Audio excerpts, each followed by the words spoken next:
What's up? This is Vince Carter. You're listening to the 3-Point Conversion. Check it out.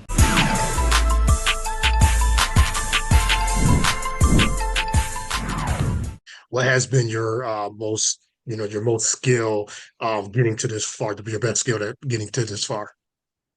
I think, I mean, the most fun is watching other people, just like because of the matchups. I think have been so fun, especially that second round. There was a lot of good games.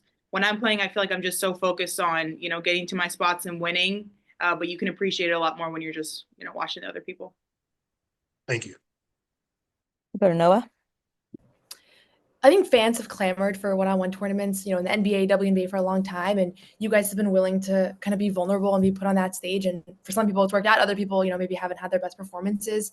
When you guys were trying to get buy-in from people to participate in the one-on-one tournament, was it hard to sell this idea that like you're going to be on a stage and maybe you're going to lose 12-0 to a rookie, or maybe you're going to have a terrible performance and people can clip it up and post it on social media? Or was it just like you guys didn't really care about that, or weren't too worried?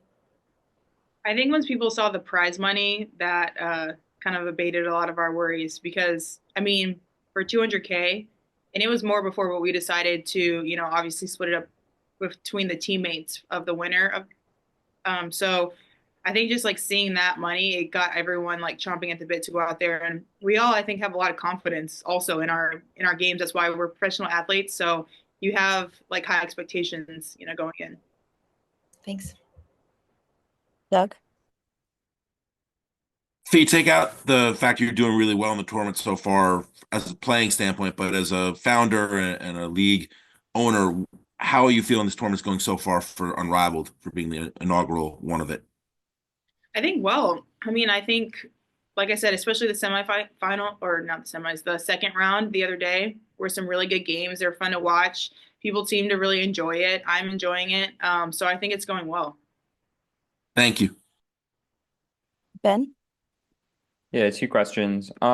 Would you want to see this at WNBA All-Star, and could it work if you guys got the purse, the money to, incentivize players in the weekend?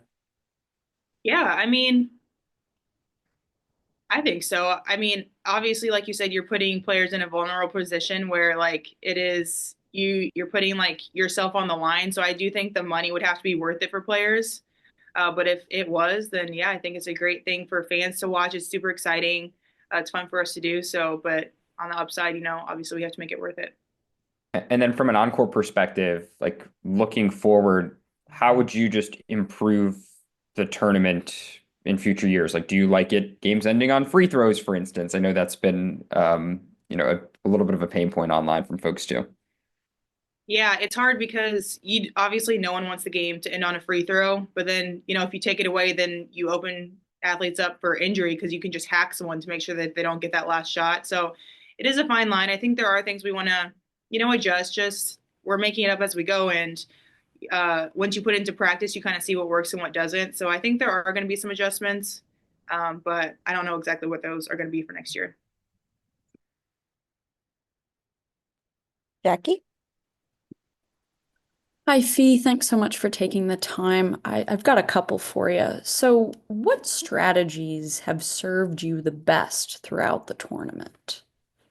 Getting to my hot spots. Everyone knows I like to be in the mid range. So when I can get into that spot, I feel really good about being able to win the game. And then playing defense. I mean, if they can't score, they can't win. So making sure that I'm really locked in on my opponents. And so, obviously, you're going against Azure, who you know very well, and she just was here talking about how your games are actually quite similar. So, I guess, with that being a thing and quite a challenge when you're going against someone with a similar game, what's going to be the key to winning and advancing?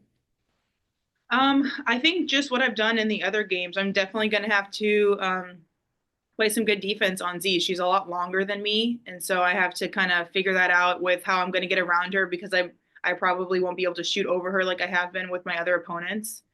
So just playing smarter. I have to try to, just try to get her to move a little bit more. Thank you.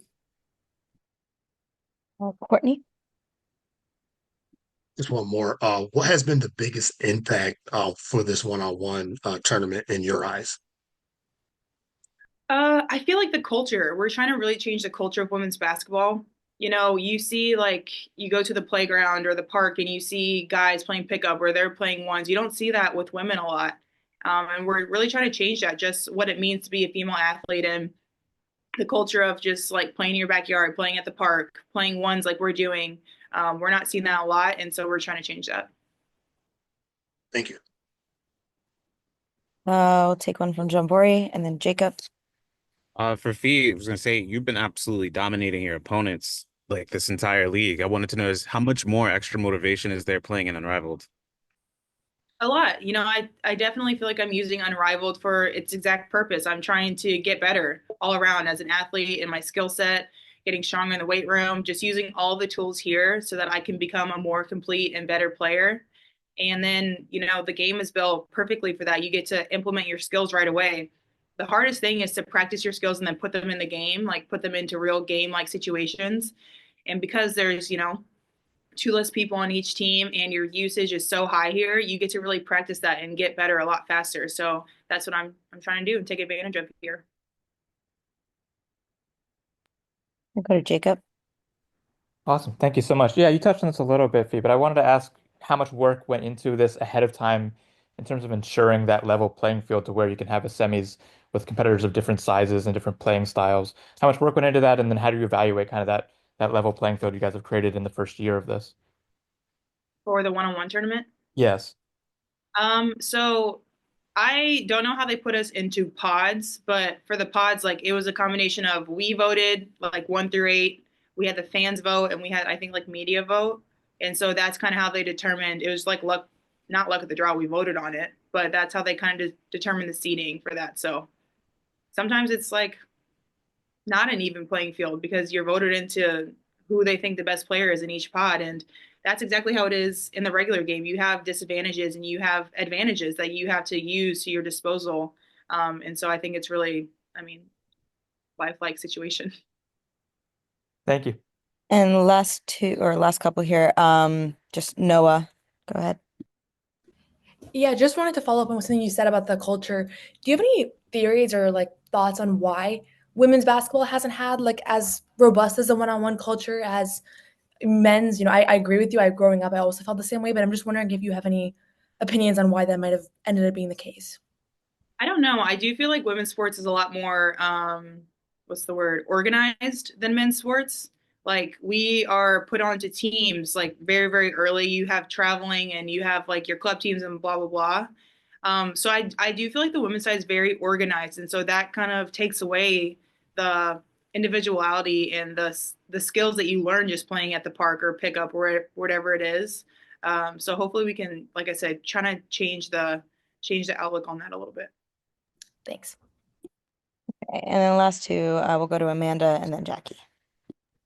Hi, Fee. I'm wondering what the prep is looking like this week, especially in terms of recovery from the last matchups to these ones coming up, and also like mental prep for this.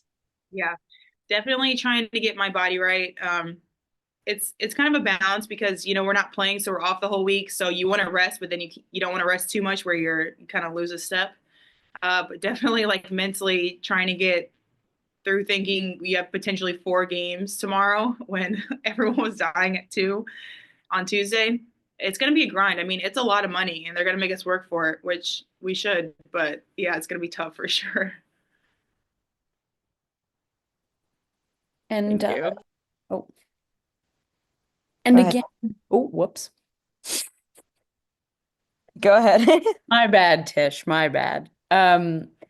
So building off on that question when it comes to health and getting your bodies right, obviously there were a bunch of players who decided to sit out of this late in the game. So I'm just curious how you've seen players balance out, you know, playing hard in Unrivaled while also making sure, well, wait, you know, I don't want to be injured before the WNBA season. So how have you sort of seen players deal with that balance?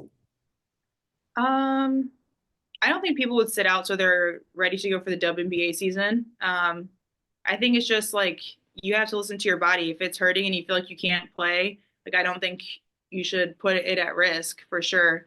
And it's the same in the W season. Like if you have things that are hurting, like people sit out for that. So I think that's what's happening here. And it's unfortunate. You never want people to have injuries, but we definitely don't want to push people to where they injure something more. Thank you. I appreciate that. Thank you so much, Fee. That concludes our media avails for Fee and Azrae.